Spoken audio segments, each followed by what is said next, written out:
Muito bem, meus irmãos, nós vamos dar continuidade aos nossos estudos.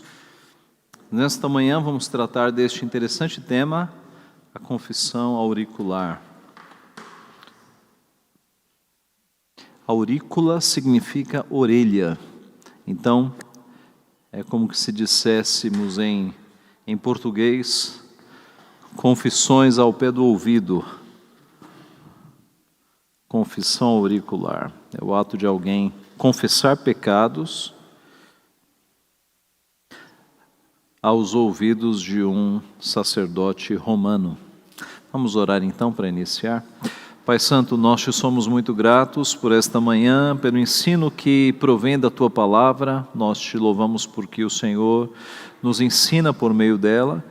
Nós te louvamos porque no decorrer da história surgiram erros e te louvamos porque, apesar dos erros, o Senhor sempre susteve o teu povo, a tua igreja, com o ensino fiel da tua palavra. O Senhor, ó Pai, levantou homens no passado para defenderem a fé com base na tua palavra. E nós te louvamos por isso, porque podemos agora continuar defendendo a tua fé, a fé que de uma vez por todas foi entregue aos santos, a tua santa palavra, e podemos, ó Pai, assim sermos instruídos por ela para não cairmos no erro.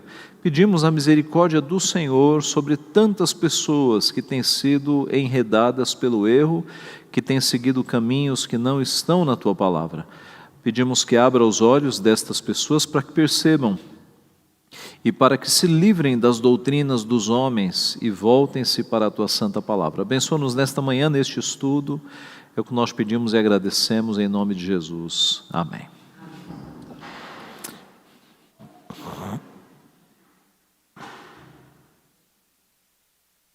Irmãos, eu começo com este texto. Confessei-te o meu pecado e a minha iniquidade não mais ocultei. Disse: confessarei ao Senhor as minhas transgressões, e tu perdoaste a iniquidade do meu pecado. Este é um dentre vários textos que nos mostram que é ao Senhor que nós devemos confessar os nossos pecados. Vamos seguir aquela metodologia. Nós vamos primeiro mostrar no material católico romano qual é o erro, o que eles defendem. Depois vamos para a origem histórica do erro, quando é que foi aprovado. Depois vamos para uma defesa, digamos, uma argumentação, uma refutação histórica e uma refutação bíblica. Então, vamos ao erro, e eu estou citando aqui o próprio Catecismo da Igreja Católica Apostólica Romana, lá no parágrafo 1457. Então diz lá o catecismo deles: conforme o mandamento da igreja, todo fiel, depois de ter chegado à idade da discrição, é obrigado a confessar seus pecados graves, dos quais tem consciência, pelo menos uma vez por ano. Aquele que tem consciência de ter cometido um pecado mortal, não deve receber a Sagrada Comunhão, mesmo que esteja profundamente contrito, sem receber previamente a absolvição sacramental, a menos que tenha um motivo grave para comungar e lhe seja impossível chegar a um confessor. As crianças devem confessar-se antes de receber a primeira Eucaristia. Então, nós poderíamos fazer a aula inteira só neste parágrafo aqui, dada a quantidade de problemas que nós vemos. Primeiro, o fato de que o fiel é obrigado a confessar seus pecados graves, e depois vai falar sobre pecado mortal. No catolicismo, no romanismo, eles dividem os pecados entre pecados mortais e veniais. O que é um pecado mortal? É um pecado constituído de 3 partes. Tem que ser um pecado grave, um pecado cuja pessoa tenha consciência que é pecado, e um pecado que ela tenha feito de propósito. Este é um pecado mortal. Um pecado venial é um pecado perdoável, é um pecado de menos importância. Venia, do latim venialis, significa perdão. então seria um pecado perdoável, um pecado de menor importância. Então note que a obrigação de confessar pecados é quanto ao pecado mortal, mas não há uma obrigação de confessar pecados de menor importância. Observe como aqui nós já temos um problema, porque Cristo nos ensinou a orar como? Perdoa as nossas dívidas mortais ou perdoa todas as nossas dívidas, que é o equivalente a todos os nossos pecados? No Antigo Testamento havia sacrifícios por pecados de ignorância, pecados que eu tinha cometido sem saber, e eles eram expiados também por um sacrifício. Então essa divisão de pecados de importância e de pecados sem importância já é uma divisão que a Bíblia não reconhece, tá? Todos os pecados são importantes, todos os pecados mereceram que Cristo morresse na cruz.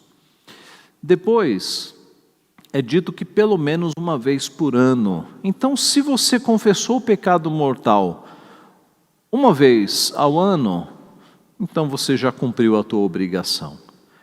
Já pensou se você confessasse os seus pecados só uma vez por ano? Meus irmãos, nós fazemos a confissão pública de pecados aqui todos os domingos, 2 vezes ao domingo. Mas você sabe que você tem que confessar os teus pecados todos os dias, porque nós pecamos todos os dias. Então, uma vez por ano é de fato um absurdo total. Aquele que tem consciência de ter cometido um pecado mortal não deve receber a Sagrada Comunhão, mesmo que esteja profundamente contrito. Mesmo que esteja profundamente contrito, ele não pode receber a comunhão da igreja. Ele precisa da absolvição de um homem. Veja como isso é estranho. Imagine que alguém cometeu um pecado, Senhor, eu pequei, eu sabia que era pecado, eu pequei de propósito e foi um pecado grave, mas eu me arrependo profundamente. A Bíblia diz que coração contrito e arrependido não desprezará o Senhor. Por que eu tenho que ir até um padre para que o padre me absolva? Isso é completamente fora da Bíblia. E assim segue, esse é o erro. Mais um, então eu citei aqui o parágrafo 1457 e a continuação dele. A confissão individual e integral, seguida da absolvição, continua sendo o único modo ordinário pelo qual os fiéis se reconciliam com Deus e com a igreja. Isso aqui também é grave. Está dizendo que eu só posso me reconciliar com Deus e com a igreja se eu me confessar a um padre. Se eu não me confessar a um padre, eu não tenho reconciliação. O pecado mortal, uma das características do pecado mortal na Igreja Católica é que ele retira a graça da pessoa. A pessoa fica sem a graça de Deus. E para a graça retornar, precisa confessar para um padre e receber a satisfação, a penitência. Você vai fazer 30 Pais Nossos, 20 Ave Marias, você recebe um castigo, aí você cumpre o castigo, aí sim você recebe a absolvição. Então veja como isso é distorcido. É o único modo ordinário pelo qual os fiéis se reconciliam com Deus e com a igreja. Quer dizer, o bandido na cruz, ele não teve um sacerdote para confessar os seus pecados. Na verdade, na cruz, ele nem confessa os seus pecados. E ele tem a salvação, não tem? Cristo fala, hoje mesmo estarás comigo no paraíso. Então não depende da nossa confissão para nós termos, meus irmãos, comunhão com Deus. Cristo morreu na cruz até pelos pecados que nós não sabemos que cometemos, pecados de ignorância. Voltando, salvo se há uma impossibilidade física ou moral, dispensar desta confissão. Há razões profundas para isto. Cristo age em cada um dos sacramentos, dirige-se pessoalmente a cada um dos pecadores. Filho, os teus pecados estão perdoados. Ele é o médico que se debruça sobre cada um dos doentes, que tem necessidade dele para curá-los. Ele os soergue e reintegra na comunhão fraterna. A confissão pessoal é, pois, a forma mais significativa da reconciliação com Deus e com a igreja. Veja, isso aqui não está errado. Que Cristo dirige-se a cada um dos pecadores dizendo: filho, os teus pecados estão perdoados. Que Ele é o médico que se debruça sobre cada um dos doentes que tem necessidade dele para curá-los. Tudo isso é verdade. E nós fazemos isso diretamente com Ele, não com o Padre. O problema é esse.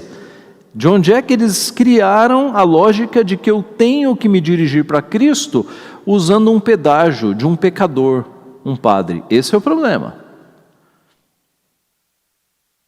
Vamos à origem disso. Século XIII, em 1215, depois de Cristo, no quarto concílio de Latrão, a Igreja Romana decretou que todas as pessoas deveriam se confessar a um padre e serem absolvidas pelo menos uma vez por ano, sob pena de excomunhão. Então note como é tardio. A Igreja passou séculos sem praticar este tipo de confissão auricular. Foi só no século XIII que isso foi decretado pelo quarto concílio de Latrão. O quarto concílio de Latrão foi um concílio muito grande, convocado pelo Papa Inocêncio III, por meio da bula Viniam Domini Sabaoth, que é mais ou menos as vinhas de descanso do Senhor, em 19 de abril de 1213, para ser celebrado em novembro de 1215, na Basílica de São João de Latrão, em Roma. E esse concílio, então, que teve mais de 1.000 sacerdotes, 1.200 e poucos sacerdotes, ele elaborou cânones, regras para a igreja, várias regras, e o cânone 21 é o que trata do nosso assunto. Todos os fiéis de ambos os sexos, depois de terem atingido a idade da discrição ou a idade da consciência, eles se referem a uma criança que está adquirindo a consciência, confessarão fielmente todos os seus pecados, pelo menos uma vez por ano, ao seu próprio pároco e cumprirão o melhor que puderem a penitência imposta. Lembra que eu falei? Você confessa o pecado, o padre dá um castigo, dá uma penitência. Recebendo reverentemente, pelo menos na Páscoa, o sacramento da Eucaristia. A menos que, por conselho de seu próprio sacerdote, eles possam, por um bom motivo, abster-se de recebê-lo por um tempo. Caso contrário, eles serão cortados da igreja, excomungados durante a vida e privados do enterro cristão na morte. Portanto, que este decreto salutar seja publicado com frequência nas igrejas, para que ninguém encontre, na alegação de ignorância, uma sombra de desculpa. Mas se alguém, por um bom motivo, quiser confessar seus pecados a outro padre, peça primeiro e obtenha a permissão do seu próprio pároco paroquial, pois, de outra forma, ele ou outro padre não poderá soltá-lo ou prendê-lo. Observe aqui no meio que, se eles não fizerem isso, eles serão cortados da igreja durante a vida e privados do enterro cristão na morte. Então, é uma igreja de ameaças, É uma igreja de ameaça. Todo sistema de poder, ele se perpetua na base das ameaças. A Bíblia, por outro lado, diz que no verdadeiro amor não existe medo. Nós seguimos a Cristo amando sem essas ameaças. Vamos à refutação histórica, então. Começo com a Didaquê. A Didaquê é um documento antigo da igreja, não é regra de fé nosso, mas ele serve para nós vermos como o povo de Deus vivia naquela época. E lá na Didaquê, esse documento histórico, nós temos: confesse seus pecados na reunião dos fiéis e não comece a orar estando com má consciência. É o capítulo 4, parágrafo 14. Em outro lugar, no capítulo 14, parágrafo 1, reúna-se no dia do Senhor para partir o pão e agradecer após ter confessado os seus pecados. Os dois parágrafos diz que a nossa confissão de pecados ela é feita no culto, como nós fazemos aqui. A confissão de pecados feita no culto. Não é o texto não está dizendo, procure um padre e confesse seus pecados. Percebe? Basílio de Cesareia, quarto século. Eu não me ponho em espetáculo diante do mundo para fazer uma confissão com os meus lábios. Eu fecho meus olhos e faço a confissão no secreto do meu coração.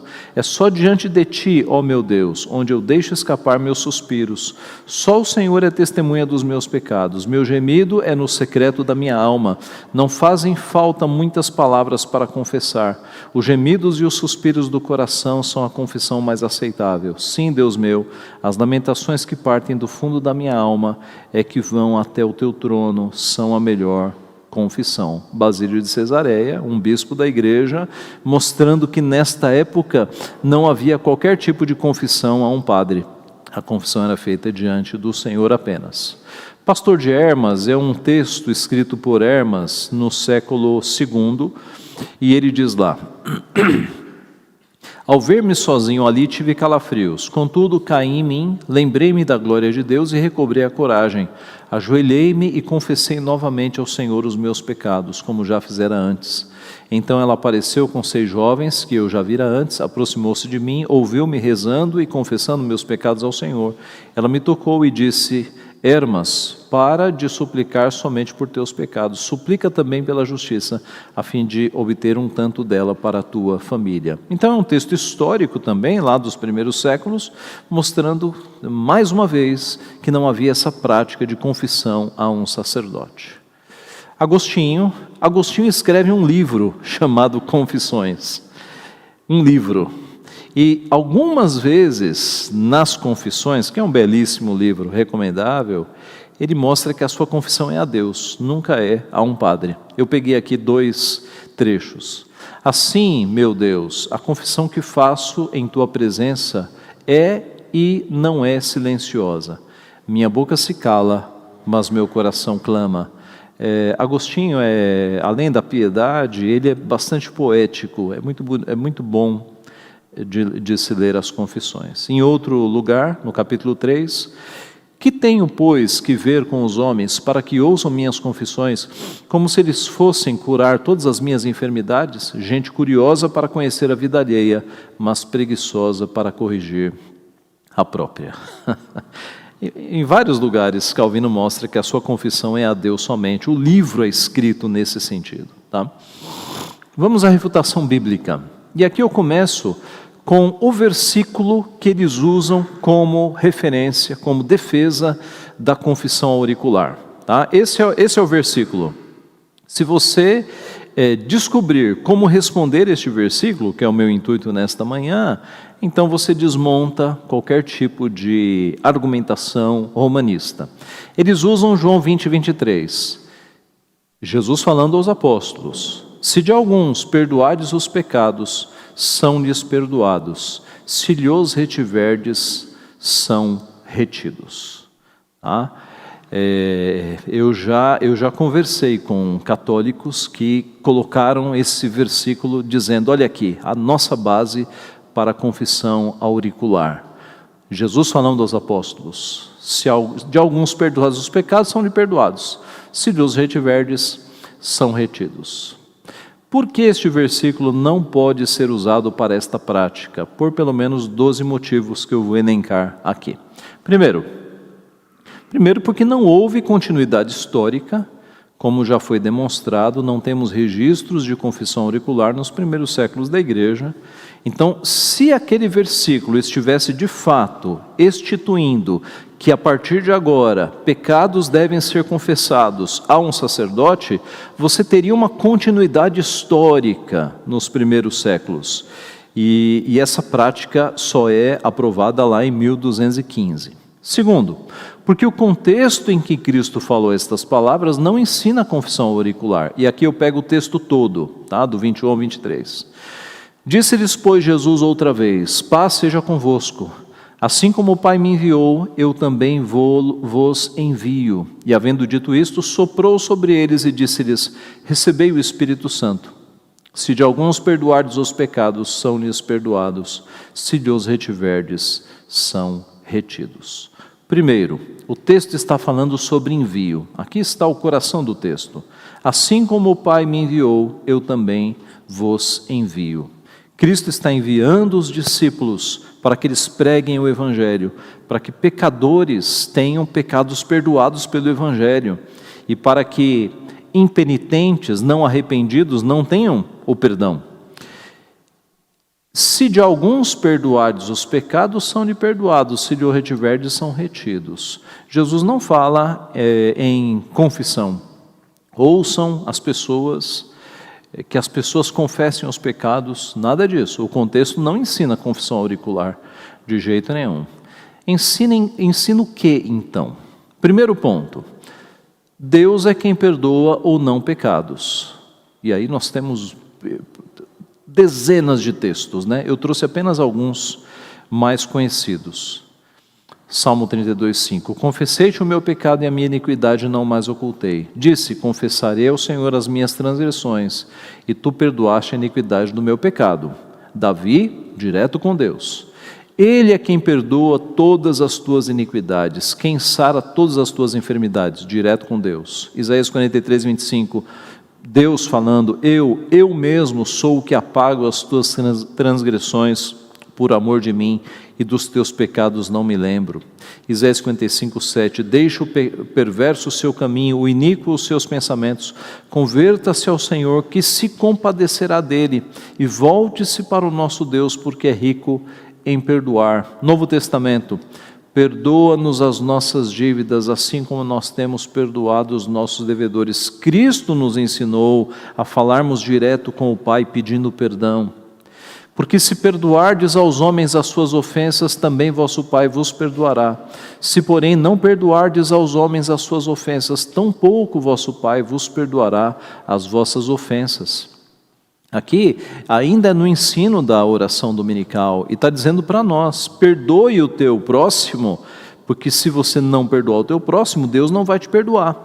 Mas observe que a relação é sempre entre nós e Deus, com Cristo como intermediário, só Cristo é intermediário. Mas para que saibais que o Filho do Homem tem sobre a terra autoridade para perdoar pecados, disse ao paralítico, eu te ordeno, levanta-te, toma teu leito e vai para casa. O Filho do Homem tem sobre a terra autoridade para perdoar pecados. Se confessarmos os nossos pecados, Ele é fiel e justo para nos perdoar os pecados e nos purificar de toda injustiça. 1 João 1,9. Veja, nós confessamos nossos pecados a Deus, não a um homem. Terceiro motivo, porque Deus, que é quem perdoa os pecados, delega este poder para efeito de disciplina de pecados sem arrependimento à igreja, conforme Mateus 18, 15 e 20. Veja, a associação mais lógica deste versículo, se de alguns perdoados os pecados são-lhe perdoados, se lhe os retiverdes são retidos, é com o ensino do Senhor Jesus em Mateus 18:15. Deus é aquele que perdoa pecados e Ele delega este poder, quando? Para todos os pecados? Não, para efeitos de disciplina. Quando na igreja você tem crentes que não estão se arrependendo, aí Deus delega o poder, não de perdoar pecados, mas de disciplina, a igreja, conforme Mateus 18, de 15 a 20, nós vamos abrir, em que o conselho da igreja, 2 ou 3, deliberam e decidem desligar ou ligar, isto é, expulsar o não arrependido ou restaurá-lo à comunhão da igreja. Vamos para Mateus 18, de 15 a 20. Mateus 18, de 15 a 20.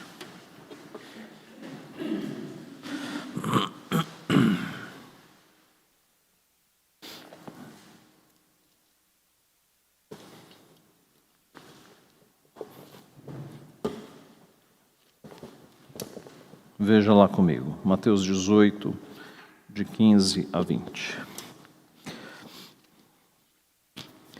Diz assim, se teu irmão pecar contra ti, vai arguí-lo entre ti e ele só. Se ele te ouvir, ganhaste a teu irmão. Se, porém, não te ouvir, toma ainda contigo 1 ou 2 pessoas, para que pelo depoimento de 2 ou 3 testemunhas toda a palavra se estabeleça.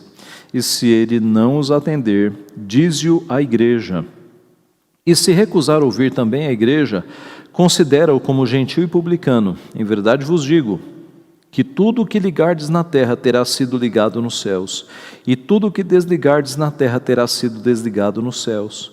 Em verdade também vos digo que se 2 dentre vós sobre a terra concordarem a respeito de qualquer coisa, que porventura pedirem, ser-lhes-á concedida por meu Pai que está nos céus. Porque onde estiverem 2 ou 3 reunidos em meu nome, ali estou no meio deles. Observe, por vezes esses versículos são tirados do contexto, né? Mas eles estão aqui dentro de um assunto, e o assunto é justamente esse: se teu irmão pecar contra ti, você vai confrontá-lo. Se ele se arrepender, você ganha o irmão. Se não se arrepender, leva 2 ou 3 testemunhas, o irmão que está em pecado, sem arrependimento. Se ele ouvir essas 2 ou 3 testemunhas, você ganha o irmão. Se ele não se arrepender, você leva para a igreja. Leva para a igreja. E aqui que é o ponto. O que significa levar para a igreja? É convocar a assembleia da igreja? Não me parece. Por quê? Porque na sequência, Cristo fala: onde estiverem 2 ou 3 reunidos em meu nome, ali estarei no meio deles. A assembleia não é de 2 ou 3. 2 ou 3 é a liderança da igreja. É a liderança da igreja que vai tratar do assunto e que vai disciplinar. E aqui, para que ninguém questionasse a liderança da igreja, Cristo dá autoridade. Olha, o que vocês desligarem aí embaixo, eu desligo aqui em cima. Se vocês ligarem, eu ligo aqui em cima. É para que ninguém diga assim, como às vezes a gente ouve: quem vocês presbíteros acham que são para disciplinar o meu filho? Ou para disciplinar a minha filha? Opa, Cristo nos deu autoridade. O que vocês ligarem, será ligado. O que vocês desligarem, será desligado. Sim.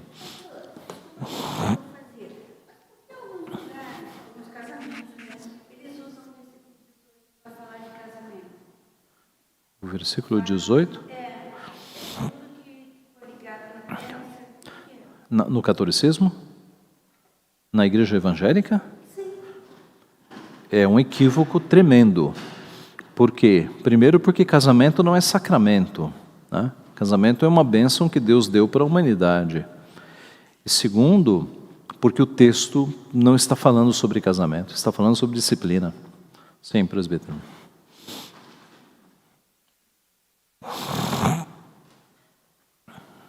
Reverendo, o senhor trouxe à tona um ponto, digamos assim, que eu também tenho visto, que é a respeito dessa questão de o que desligares aqui na terra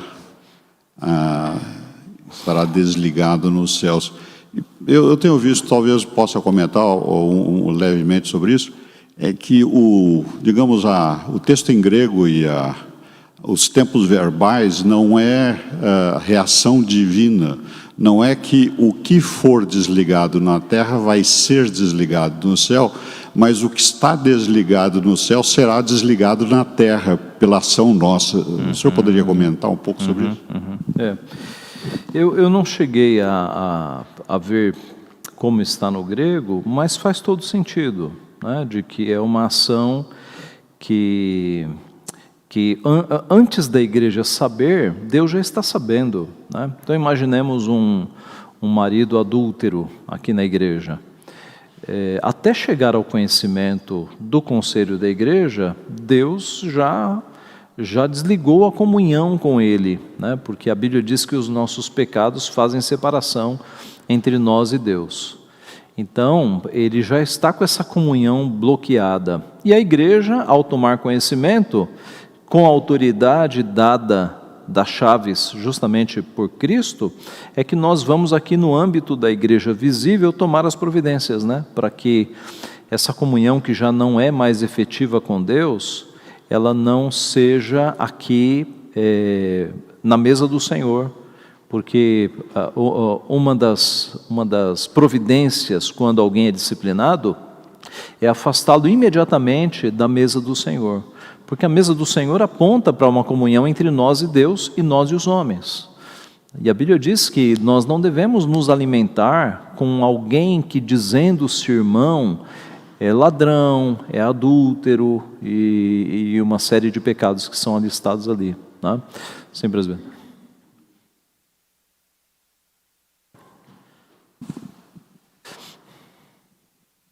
nesse contexto, né, de nós agirmos de acordo com as obras que foram preparadas de antemão por Deus para nós, digamos, essa questão da disciplina, para Deus Deus não está guardando o desenrolar da história para tomar suas providências, né? Então essa proposição de o que for desligado na terra será desligado no céu, nesse contexto verbal, ele leva, digamos, diretamente ao arminianismo, né? Quer dizer que não é o caso. Mais ainda, que todas as nossas obras, inclusive dos conselhos, né, elas foram preparadas de antemão, ou seja, os que são a igreja têm que exercer disciplina por obra e obediência a Deus de algo que já foi preparado de antemão, né, do ponto de vista da nossa visão. É verdade. O ato de Deus é primeiro que o nosso, né? É verdade. Mas então, em questão de casamento, está totalmente fora do contexto, né? Aqui nós temos 3 versículos que são usados muito fora do contexto. Então veja, esse versículo, o que ligardes na terra terá sido ligado nos céus, de casamento eu não sabia, mas no meio pentecostal e neopentecostal é muito comum isso, né? Olha, vamos aqui ter uma concordância, da concordância é o verso 19, né? Se 2 dentre vós concordarem a respeito de qualquer coisa, ser-lhes-á concedido. Então, no meio neopentecostal tem bastante disso. Olha, vamos juntar aqui, vamos fazer uma concordância de que esse terreno aqui de 1000 metros vai ser da nossa igreja. Que a gente vai concordar e Deus vai dar. Aí concorda e Deus não dá nada, porque quem é soberano é Deus, né? Mas é uma má interpretação desse versículo. E o versículo 20 é o clássico para quando você tem, por exemplo, uma reunião de oração que só veio 2 ou 3 pessoas, aí o dirigente fala, meus irmãos, fiquem tranquilos, porque onde estiverem 2 ou 3 no meu nome, eu estarei reunido ali. É verdade que Deus está ali? É claro que é verdade, mas esse texto não foi feito para isso. O texto foi feito num contexto de disciplina. É Deus dizendo, mesmo que vocês que estão desligando alguém, sejam 2 ou 3, fiquem tranquilos, você tem autoridade dada por mim. Vocês podem desligar e podem ligar de novo. Pode disciplinar, excomungar, que é o caso aqui, e podem restaurar a comunhão. Tá?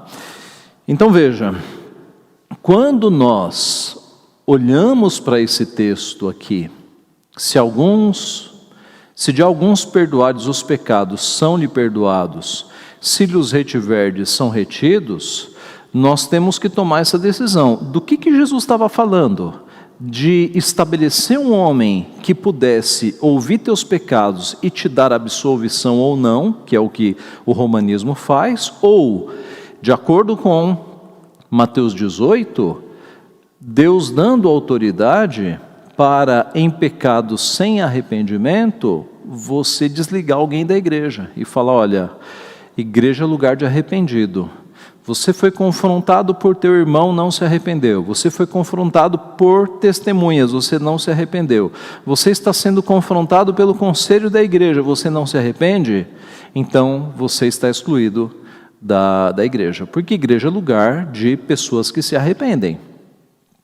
É a marca do discípulo de Cristo, do Filho de Deus, é a pessoa que está em erro, quando confrontada, ela se arrepende. Tá? O bandido na cruz mostrou isso ali de uma forma muito, muito clara. Quinto motivo.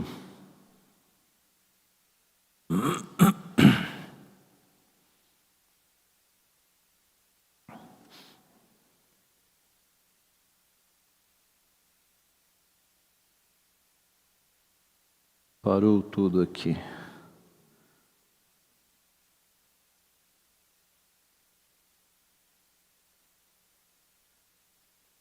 Só um minutinho, meus irmãos.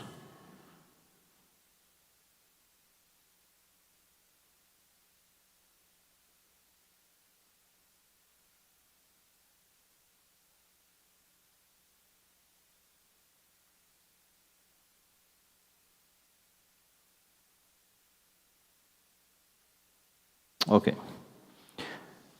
Porque em Corinto foi a igreja que decidiu desligar um não arrependido e não um líder apenas. Observe, não foi o sacerdote, né? Em Corinto, vamos usar a linguagem bíblica, não foi um pastor em Corinto que decidiu desligar aquele imoral que estava lá no meio. Veja, Paulo escrevendo 1 Coríntios 5, geralmente se ouve que há entre vós imoralidade tal, como nem mesmo entre os gentios, isto é, haver quem se atreva a possuir a mulher de seu próprio pai. Não é a mãe, porque senão estaria a mãe aqui, tá? Então tudo indica que era a madrasta, a mulher de seu próprio pai. E contudo, andais ensoberbecidos vós, e não chegastes a lamentar, para que fosse tirado do vosso meio quem tamanho ultraje praticou. Eu, na verdade, ainda que ausente em pessoa, mas presente em espírito, já sentenciei, como se estivesse presente, que o autor de tal infâmia seja, em nome do Senhor Jesus, reunidos vós e o meu espírito com o poder de Jesus, nosso Senhor, entregue a Satanás para a destruição da carne, a fim de que o espírito seja salvo no dia do Senhor Jesus. Não é boa a vossa jactância, não sabeis que um pouco de fermento leveda a massa toda? Lançai fora o velho fermento, para que sejais nova massa, como sois de fato sem fermento. Pois também Cristo, nosso Cordeiro Pascal, foi imolado. Como é que Paulo soube? O pecador foi se confessar a Paulo? Não, né?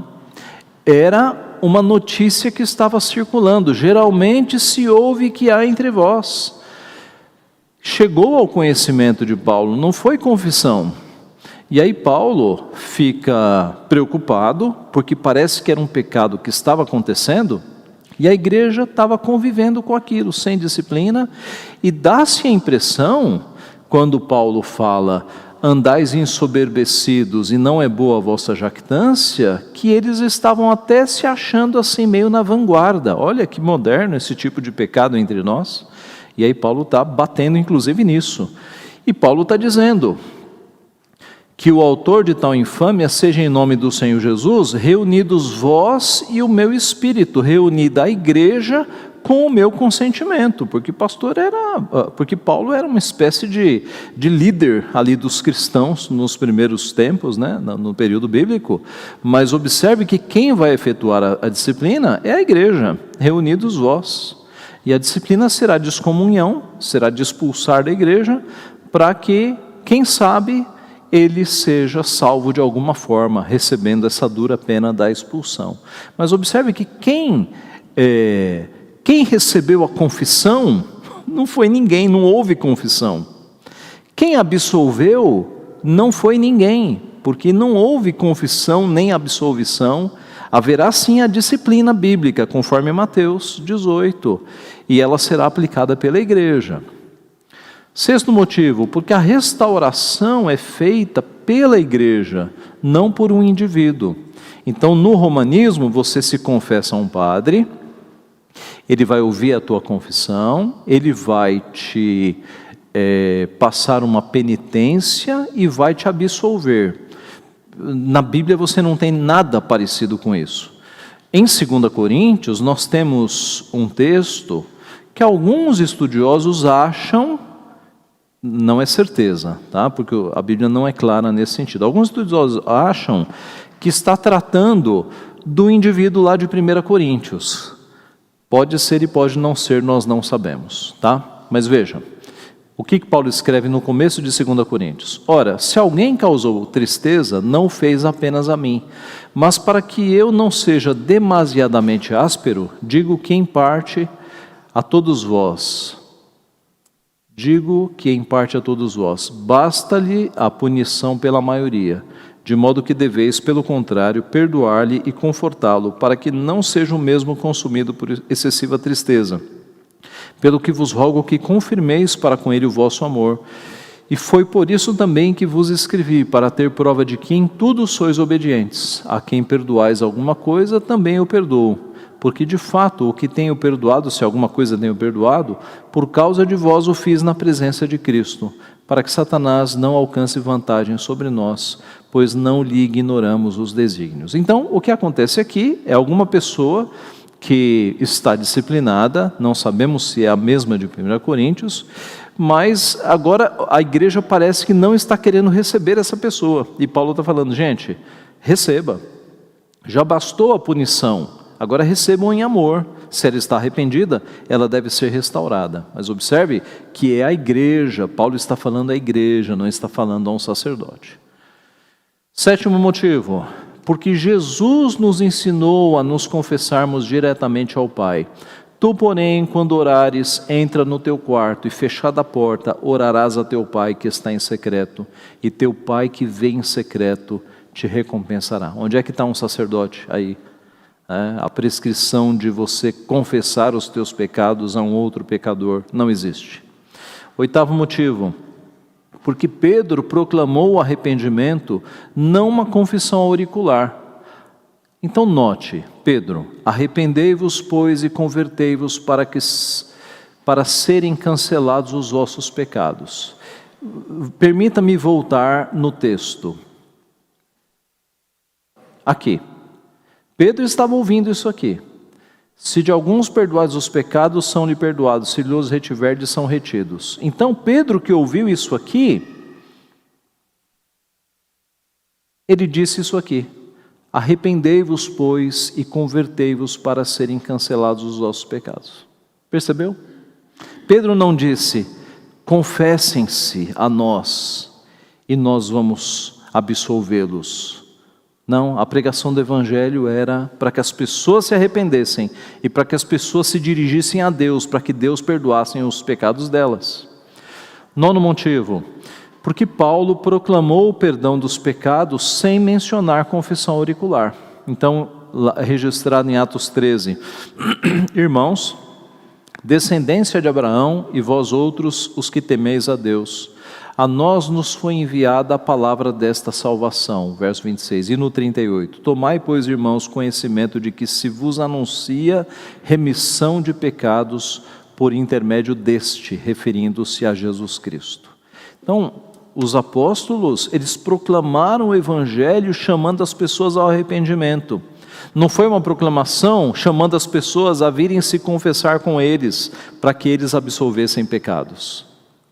Décimo motivo, porque no livro de Atos e no Novo Testamento não encontramos apóstolos ouvindo confissões de pecados e nem discípulos confessando pecados a líderes religiosos. Pode ler o livro de Atos inteiro, você não tem nenhum apóstolo parando o seu tempo para ouvir confissões e nem discípulos buscando confessionário.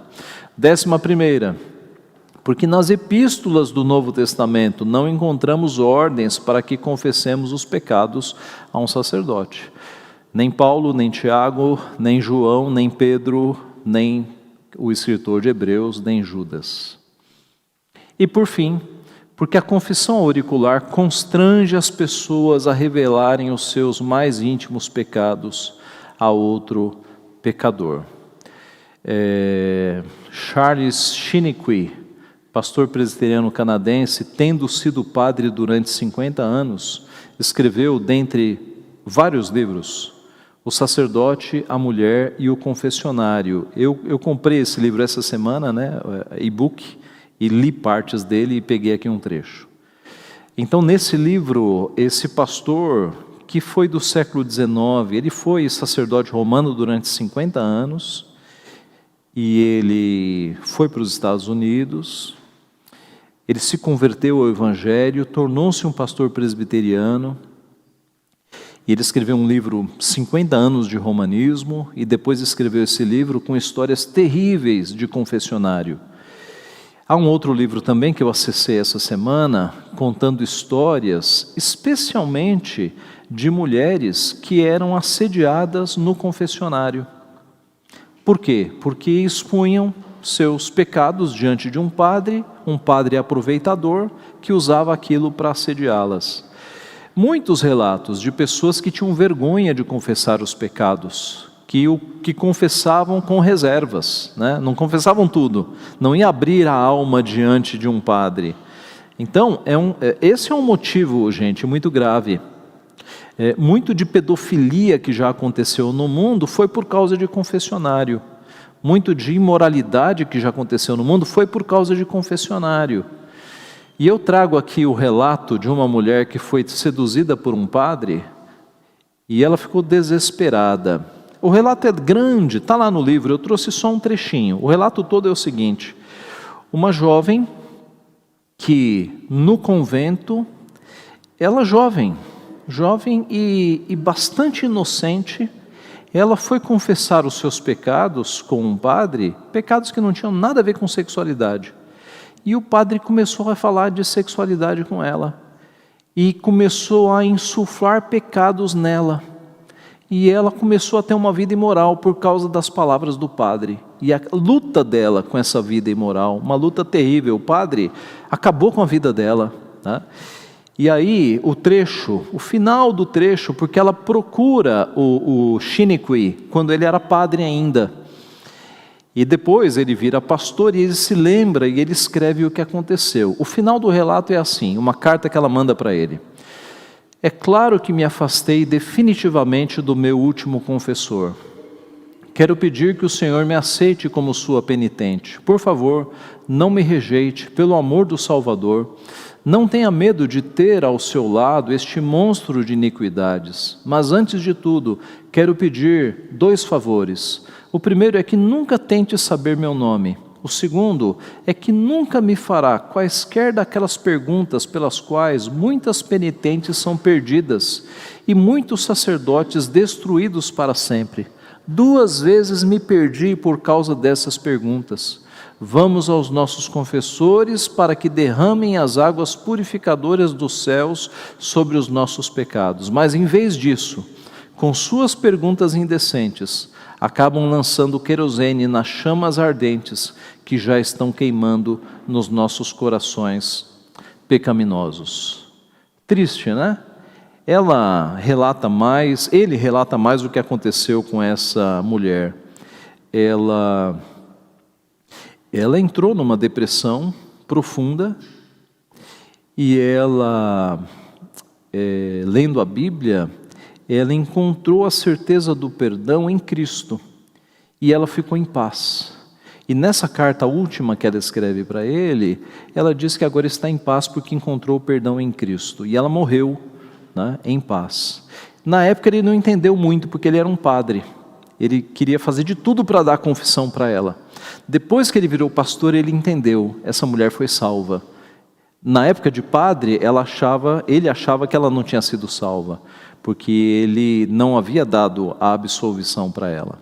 Mas agora, como pastor, ele percebeu que lá atrás ela encontrou a paz, quando encontrou o perdão divino. Então veja que este é um sistema opressor, porque aquele que vai receber a confissão das pessoas, ele não é um santo. É por isso que a Bíblia nos manda confessarmos os nossos pecados a Jesus Cristo, porque Ele é santo, não há alguém, né, que sem poder vai tentar absolver. Eu concluo então, relembrando que nós vimos que a confissão auricular não tem registro nos primeiros séculos, sendo aprovada apenas no 4º Concílio de Latrão, em 1215. Vimos que é Deus quem ouve e perdoa nossos pecados e nunca institui em sua palavra a prática de confessarmos os pecados a outros homens para recebermos perdão. E por fim, vimos que a confissão auricular deu margens a muitos assédios, gerando medo nos que se confessavam, especialmente as mulheres. E quão distante isso está do precioso convite de Jesus: vinde a mim, todos os que estáis cansados e sobrecarregados, e eu vos aliviarei. Que distância, não é? Que distância. Então, meus irmãos, nós vamos a Cristo, é Deus quem perdoa os nossos pecados. Não precisamos de intermediários humanos.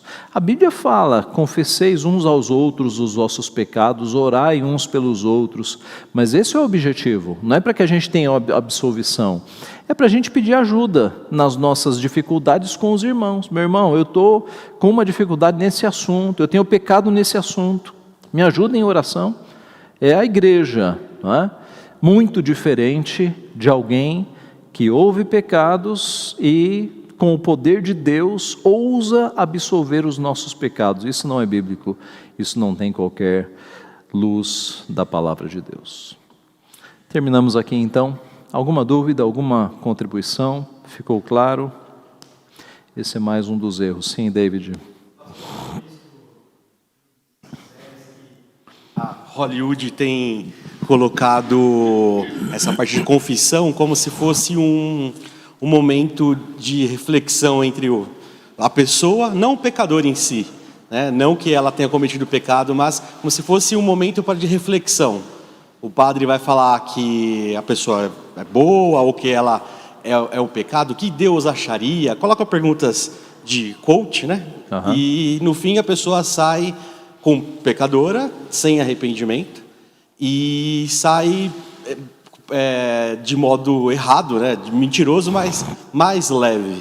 Então, eu tenho reparado bastante nisso. Há Como umas se 2 fosse semanas. Como se fosse uma terapia. Sim, né? uma terapia. Ela desabafa. Resumindo, é uma terapia. Uhum. Há 2 semanas eu assisti um pedaço de um seriado que apareceu nas redes sociais e passou disso. A mulher estava atormentada no seriado por um espírito ruim e é até cômico, né? Que coloca um espírito, um monstro, né, atrás da mulher o tempo todo.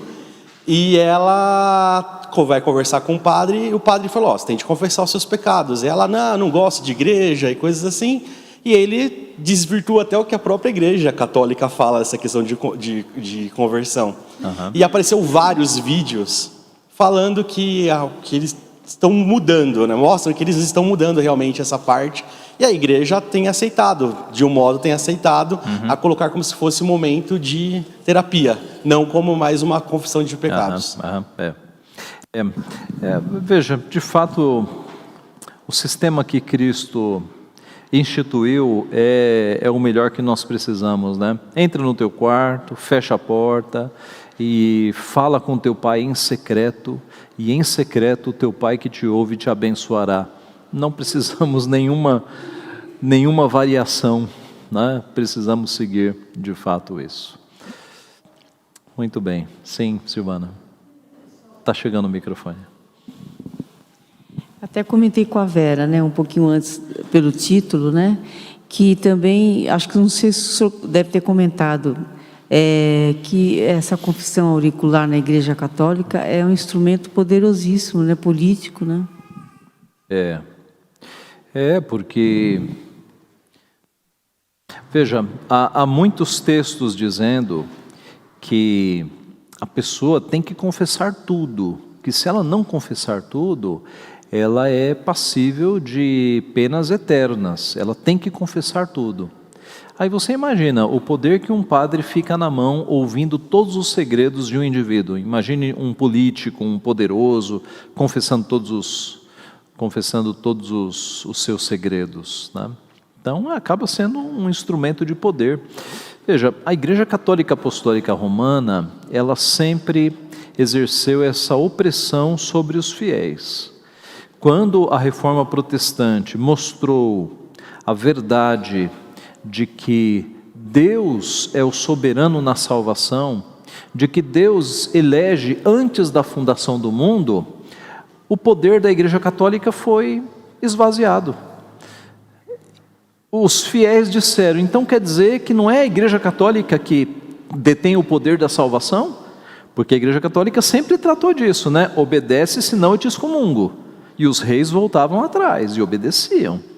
Quando a Reforma Protestante trouxe a verdade bíblica de que antes da fundação do mundo nós somos eleitos ou não eleitos, esvaziou o poder da Igreja Católica.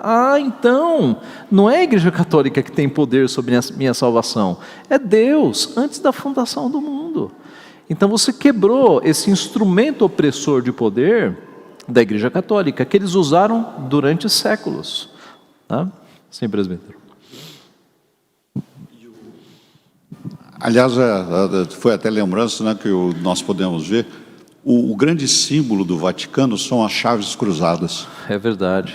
Alguém expôs aqui, foi o senhor, né? Aquele símbolo, aquelas chaves, um brasão de chaves, né? Quer dizer, a mensagem é dada, né? Só entra se a gente abrir, se a gente fechar, ninguém entra. Eles criaram aí um portão para só entrar no reino dos céus se eles autorizarem. Sim, Andréia.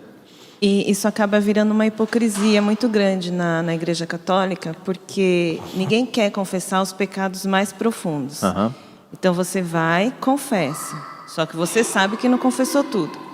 E se você não confessa, você não pode fazer a Eucaristia, não pode participar da Eucaristia.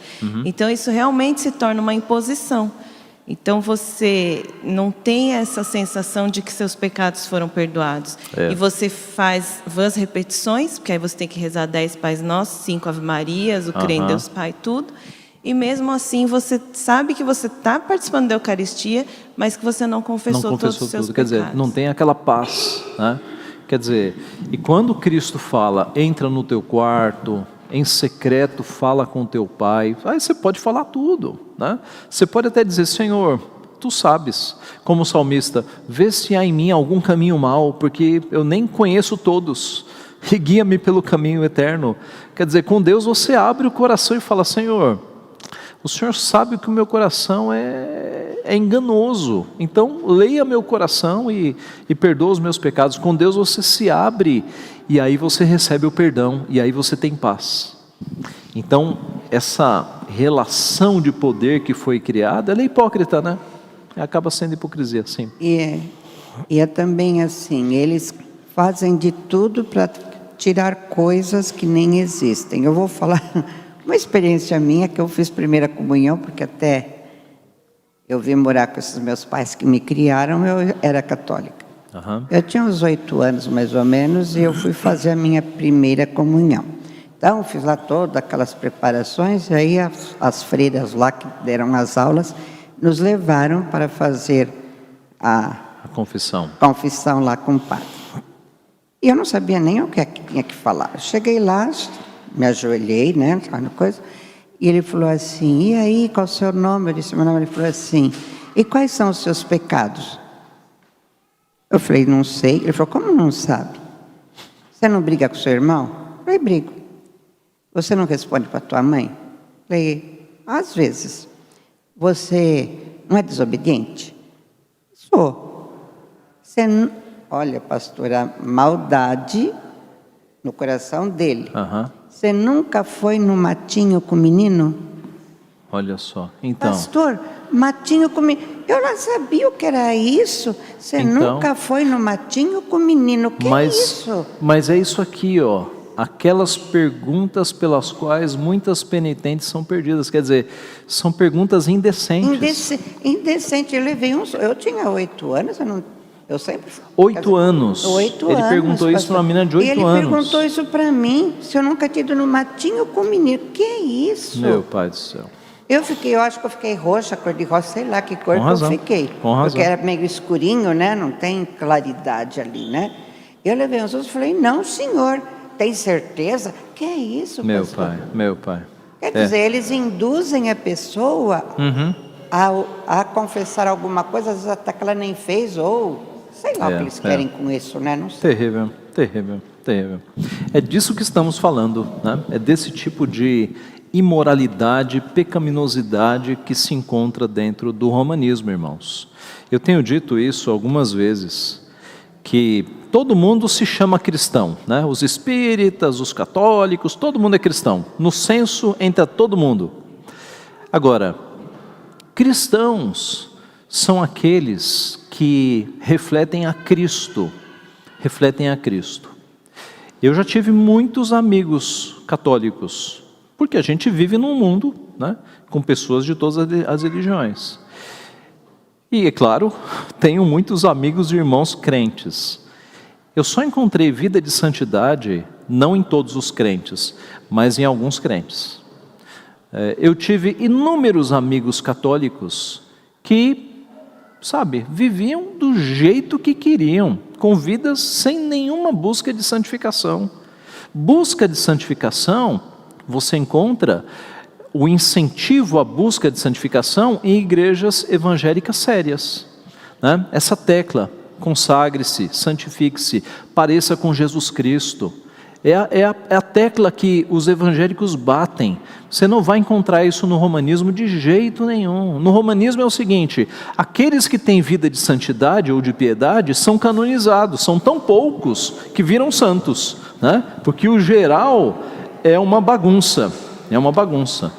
Então, os verdadeiros representantes de Cristo são aqueles que se parecem com Cristo, que estão buscando santificação nos pensamentos, nas palavras, nas ações, no que fazem e no que não fazem.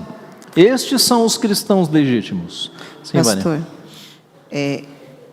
percepção minha por conta de redes sociais. Essa questão de católicos procurarem santificação está tendo um movimento grande deles para isso, de buscar realmente o parecer com Cristo. Não estou entrando no mérito se estão fazendo certo ou errado, nada disso. Mas a percepção que eu tenho através de redes sociais que esta postura a própria Igreja Católica está incentivando. Interessante. Que Isso eles é novo. não, eu vejo alguns que realmente tem hora que falam de Cristo mais do que muitos evangélicos. Que evangélicos não dão o testemunho que muitos dão. Ok. Veja, talvez seja um movimento de reação, né? Espero que eles busquem na palavra. Sim. Porque você buscar santificação fora da palavra, aí não tem como. E buscar santificação sem o Espírito Santo é impossível, né? É o que os fariseus tentavam fazer. E aí Cristo disse: sepulcros caiados, aparentam estar tudo bem, mas por dentro, queira Deus que essas pessoas busquem a santificação e encontrem Cristo, né? Queira Deus. Até passou, porque teve o que a Vânia falou, isso precisa ser de fato o movimento que reforme novamente a igreja. Porque assim, o dogma, como o senhor mesmo mostrou, leva para uma vida que não precisa ter santidade. Porque, como está lá no catecismo da igreja, se é obrigatório uma vez por ano, você vai buscar santidade para quê? Ao longo de 364 dias, você vai buscar santidade para quê? Se eu preciso de um dia só para me confessar. E a gente nunca vai confessar todos os nossos pecados do jeito que está. Então, assim, pode ser que alguns tenham tido um despertamento, mas eu não creio que seja a Igreja Católica partindo de dentro da Igreja Católica. Pode partir de alguns que estão dentro da Igreja Católica, entendeu? Não da Igreja Católica, sim, porque a Igreja Católica não tem essa predisposição, entendeu? A doutrina dela não leva a isso, né? Mas pode ter movimentos, né? Movimentos. Queira Deus que eles se cheguem a Cristo.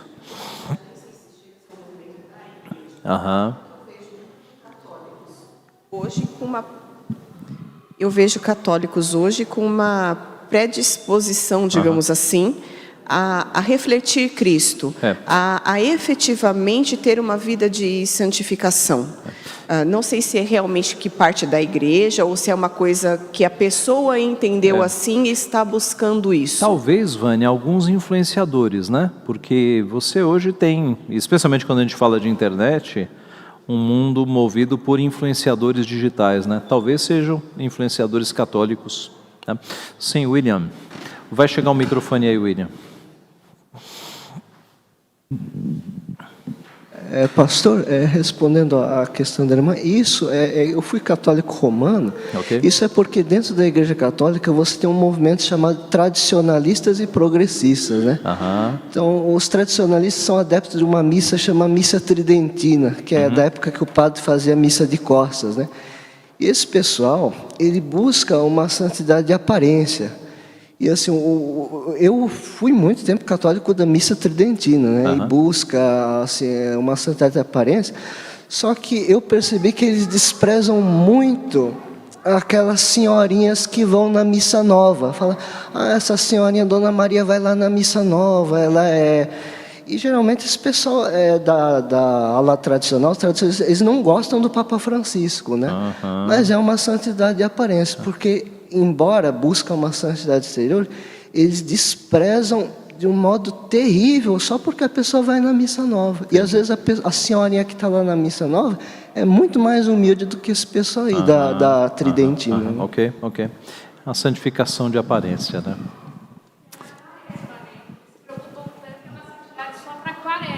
Aí não come carne, né? Não faz um monte de coisa, só para aquele período. Aí chega o carnaval, muitos se acabam, né? A quaresma é antes do carnaval? É depois, né? É. Ah, sim, eles se preparam para a Páscoa, né? É verdade.